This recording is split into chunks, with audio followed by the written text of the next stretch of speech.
Saya Romo Pitoyo, yang dipanggil Romo Pit. Saya itu ditugaskan di luar negeri sejak 89, baru pulang ke Indonesia for good itu tahun 22 bulan Maret. Saya di Filipina, saya di Amerika, saya di Thailand yang paling lama.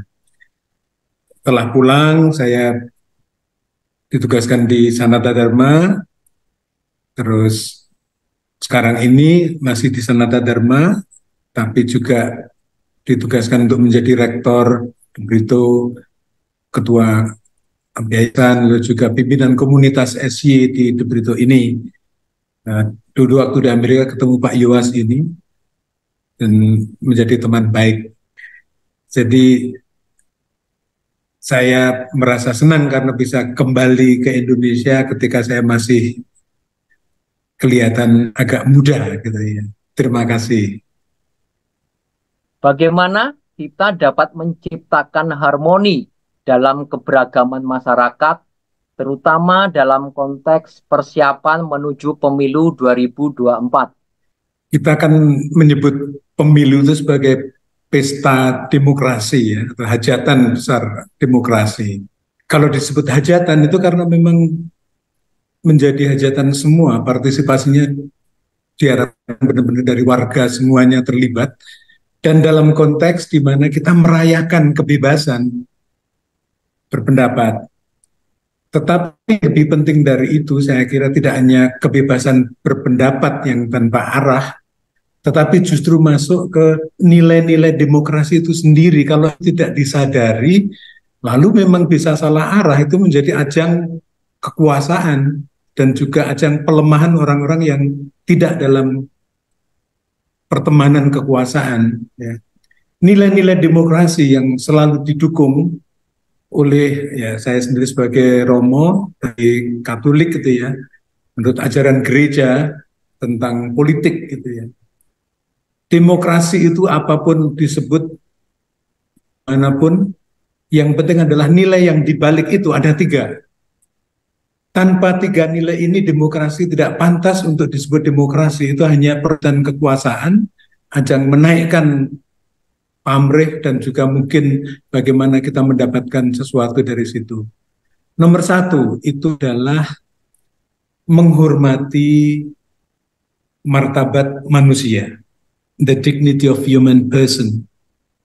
Itu.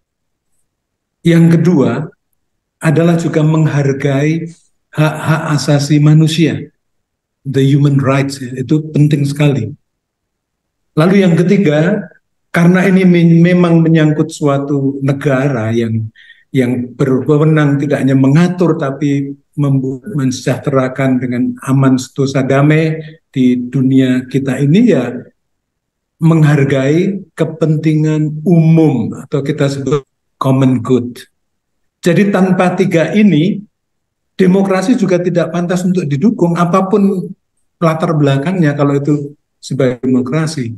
Demokrasi yang tidak menghargai martabat manusia, demokrasi yang tidak menghargai hak asasi manusia, demokrasi yang tidak menghargai atau mengusahakan kepentingan umum, itu tidak pantas disebut demokrasi.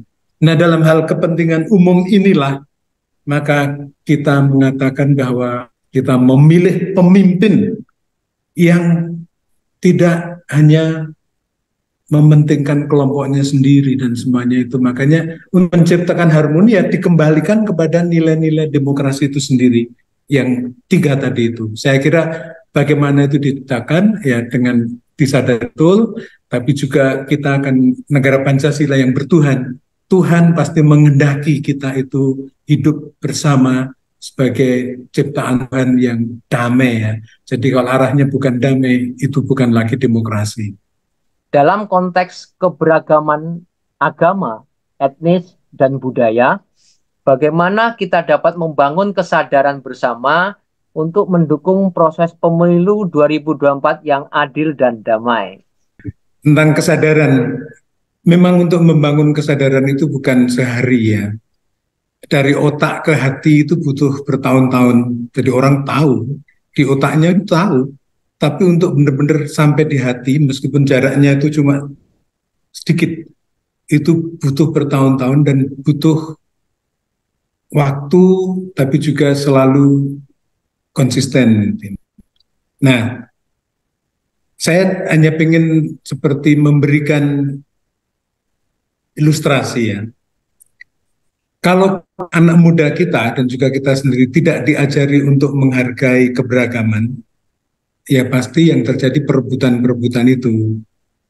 Tapi keberagaman itu hanya bisa dijaga ketika kita itu rela berbagi. Jadi kalau orang tidak bisa mengorbankan sesuatu yang milik untuk berbagi, tidak pernah keberagaman itu akan dihargai. Makanya bagaimana kita berbagi. Ada 3 bintang yang bisa menjadi contoh yang saya juga sering membawa itu sebagai alat untuk pendidikan karakter ya. Semut itu sukanya mengumpulkan, kumpulkan, tapi ya untuk dirinya sendiri, untuk kelompoknya, mengumpulkan makanan, mengumpulkan apa. Kita semut sangat rajin mengumpulkan ya, untuk kelompoknya sendiri. Tapi kalau kita melihat laba-laba itu lain lagi. Laba-laba itu benar-benar membuat jaring, tetapi untuk menjerat dan juga akhirnya dia mendapatkan mangsa di situ. Memang untuk dirinya sendiri dengan cara yang sangat sebetulnya tidak terpuji istilahnya, dijerat, jadi tidak memberi kebebasan, ada kupu-kupu terbang terjerat dimakan. Bahkan laba-laba itu ada yang mengatakan setelah kawin laba-laba betina memakan laba-laba pejantan. Ya itu mungkin untuk supaya keturunannya bisa lebih bagus, atau mungkin juga laba-laba jantan lebih kecil bisa mudah dimakan dan tidak mudah mendapatkan makanan yang dijerat itu. Makanya itu tidak hanya mengumpulkan, tapi memang sudah dengan teknik-teknik jahat untuk mendapatkan untuk dirinya. Pasti tidak berbagi. Sedang lebah itu mencari kemana-mana, sehingga apa yang dirasa manis dibawa, dan itu dikumpulkan diubah menjadi madu. Dan dengan madu itu manusia pun bisa mengambil madu itu. Makan madu itu menjadi sangat berharga untuk kesehatan kita juga ya. Nah, dia tidak hanya kreatif mencari, mengubah, tapi tidak hanya untuk kelompoknya sendiri, dirinya sendiri ya. Itu produksinya itu lebih gitu ya. Jadi kita tidak pernah melihat laba-laba terus kurang madu gitu ya. Terus habis, buktinya orang yang memasang lebah itu untuk diambil madunya, lebahnya tetap sehat dan sejahtera gitu ya. Jadi ada kemampuan untuk memakai anugerah-anugerah yang dimiliki itu untuk sesuatu yang bisa diubah, ditransformasi yang baik, diberikan ya. Sekarang tentang keberagaman, kita itu diberikan otak, kita diberikan hati, bahkan iman. Dalam berbagai agama kita itu diajarkan kebaikan. Tidak hanya kebaikan, kebenaran. Tetapi kebenaran itu kalau dimutlakkan hanya untuk kepentingannya sendiri, lalu juga tidak berguna untuk yang lain karena merasa yang paling hebat ya, itu kebaikan menjadi hilang. Sedang kebaikan itu tidak ada kebenarannya ya, mungkin malah kebaikan yang buta ya. Kadangkala kita bisa mencelakakan orang dengan kebaikan kita ya. Seperti contoh ada anak kecil mencoba menolong kupu-kupu yang lagi berproses untuk bisa memiliki sayapnya, lalu kita buka, atau telur yang lalu kita buka sendiri, itu kan kebaikan tapi mematikan ya. Jadi tak menghargai proses. Nah, keindahan itu menjadi nilai selain kebenaran dan kebaikan. Karena apa? Mungkin kita mau menyampaikan kebenaran dan itu baik, tetapi caranya tidak ya dengan kata-kata kasar atau dengan apa. Itu juga tidak membuat orang akhirnya bisa menghargai keberagaman, karena tidak dihargai. Orang menjadi tidak sopan ya. Meskipun katanya itu kebenaran dan kebaikan, maka lingkaran 3 itu antara kebaikan, kebenaran, dan keindahan itu harus dijaga. Itu adalah nilai-nilai keberagaman. Mungkin kebenarannya macam-macam, tapi memang ada kebenaran mutlak yang mungkin bisa, sering iman mengatakan seperti itu, tapi banyak hal di otak kita itu merasa benar padahal juga tidak benar. Kebaikan mungkin kita rasa paling baik, tapi belum tentu kebaikan itu juga baik untuk orang lain. Nah, keindahan ini kalau hanya dipakai untuk pamer juga nggak ada gunanya. Pamer itu artinya lalu ketika kita berpretensi seperti orang baik, padahal sebetulnya kita punya maksud jahat.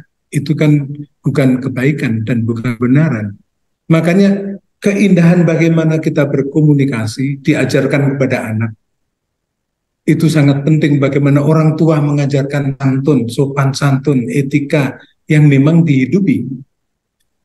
Dengan itu kalau kita menghargai keberagaman, orang diajari untuk berbagi, untuk merelakan. Tangan bayi kecil itu ketika kita kasih apapun pasti akan digegem gini, susah dilepas. Bagaimana bayi itu disuruh melepas gitu ya. Nah itu butuh secara psikologi seperti lepaskan gitu ya, lepaskan gitu ya. Kita melepaskan berarti dia juga memberikan sesuatu yang dari dirinya untuk orang lain. Saya pernah ditugaskan untuk mendidik atau malah mencari anak muda yang bisa menjadi romo atau kita istilahkan aksi panggilan. Ya. Itu waktu itu ditahan, saya datang, terus saya ditugaskan mencari panggilan ya, supaya ada anak muda tertarik menjadi romo SY. Saya ketemu dengan romo yang sangat bijaksana, namanya Romo Paul O'Brien. Dia orang Amerika yang sangat rendah hati dan sangat baik dan menjadi pimpinan untuk Asia Timur gitu ya. Saya bertanya, Romo, bagaimana kita bisa menanamkan panggilan atau ketertarikan untuk menjadi romo?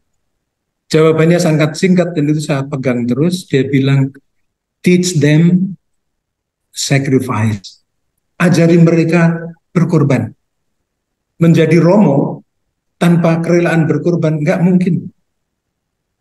Jadi kalau dia pinter, dia punya bakat semuanya, tapi hatinya itu tidak bisa berbagi, ya nanti dia cuma mencari untuk dirinya sendiri, entah mencari pujian, mencari itu ketika tidak dipuji marah, atau mencari ilmu sampai pandai sekali, tapi juga lalu membodohi orang lain seperti paling hebat sendiri gitu ya.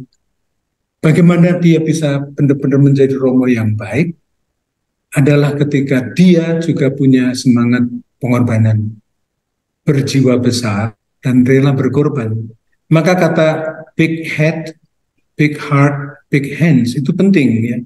Otaknya itu mempunyai kompetensi, benar-benar dididik untuk menguasai ilmu dan apapun yang bagus untuk memajukan bangsa negara, punya kompetensi otak gitu ya. Tapi hatinya juga besar.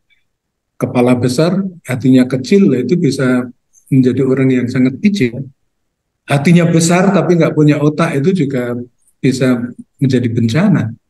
Tapi juga big hands, tangannya itu benar-benar besar, bisa panjang, panjang tangan bukan pencuri, tapi tangan yang besar itu bisa menolong banyak orang, bisa menjangkau banyak orang, sehingga di situ anak muda diajarkan benar-benar menjadi orang yang bisa berkomitmen, ya. Tidak hanya untuk menjadi manusia seutuhnya dalam pendidikan itu, tapi juga memanusiakan manusia lain, menghormati dengan kebenaran, kebaikan, dan keindahan. Saya kira itu yang perlu ditanamkan. Apa pesan kepada generasi muda dalam mempromosikan harmoni dalam keberagaman? Kita nggak bisa promosi, apalagi memberikan, kalau kita itu nggak punya. Jadi kita nggak bisa memberikan apa yang kita sendiri nggak punya. Dalam bahasa Latin sering diungkapkan, nemo dat quod non habet. Kita tidak bisa memberi apa kalau kita tidak punya. Makanya kalau kita di hati kita itu sudah menghargai keberagaman, di otak kita itu sudah ada kantong keberagaman, dan di dalam tangan kita itu sudah sangat memberikan komitmen untuk keberagaman, akan menangkap ini orangnya gitu ya. Tapi kalau cuma ngomong itu dan sebenarnya tidak pernah menghargai dan menghormati itu, ya pasti tadi itu kosong ya. Makanya untuk anak-anak muda kita dan siapapun, misalnya saya sebagai romo, kalau saya sendiri nggak punya iman, nggak punya pengetahuan tentang kitab suci ataupun ajaran-ajaran, bagaimana saya memberikan? Kalau nggak, itu kan kebohongan. Apalagi kalau saya sendiri tidak mempraktekkan. Maka seperti perintah gitu yang kita memberikan apa yang kita percaya, tetapi juga apa yang kita praktekkan sendiri juga. Makanya pesannya adalah semoga para tokoh bangsa dan semua itu semakin konsisten, tidak hanya ngomong tapi menjadi teladan. Termasuk kita tokoh-tokoh agama ataupun apapun ya. Kalau kita bilang cinta damai, ya lihat wajah kita itu damai enggak? Kita memberikan kedamaian enggak? Kehadiran kita itu mengancam atau malah menakutkan gitu ya. Jadi itu pesan nemo dat quod non habet. Kita sendiri harus punya dulu sebelum bisa memberikan. Terima kasih.